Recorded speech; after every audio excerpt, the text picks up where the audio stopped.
আপনারা এই যে লাইটিংটা দেখছেন খুবই সুন্দর আলোয় সুসজ্জিত এই আমাদের কলকাতা বিমানবন্দর, যেটা নাকি ইন্টারন্যাশনাল এয়ারপোর্ট। এই দিওয়ালির মেলাতে এই এয়ারপোর্টটিকে সুসজ্জিত করে তোলা হয়েছে।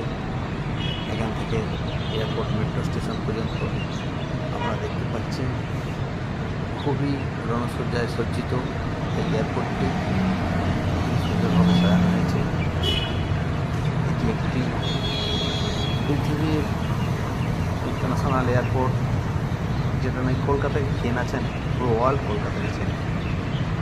আপনারা দেখতেই পাচ্ছেন এটি আমাদের ভারতবর্ষের একটি অন্যতম জনবহুল বিমানবন্দর। অতীতে এটি আরও জনবহুল ছিল।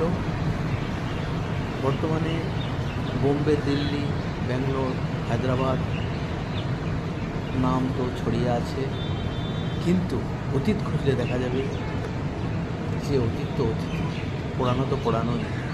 এই যে আমাদের ইন্টারন্যাশনাল এয়ারপোর্ট, মানুষ, পৃথিবীর মানুষ বিভিন্ন প্রান্ত থেকে ঘুরতে কোথায় আসে? সেই পুরানো ইতিহাস কলকাতাতে। তাই কলকাতা একটি আমাদের পৃথিবীর আশ্চর্যের একটি নতুন স্থান, পুরানো স্থান। মধ্যপ্রাচ্যে আমরা ফিরে যাই, আমরা কলকাতার নামকে আমরা ইতিহাসের খাতায় সকলেই চেনে। দেশের উন্নত দেশ বলি আমাদের এই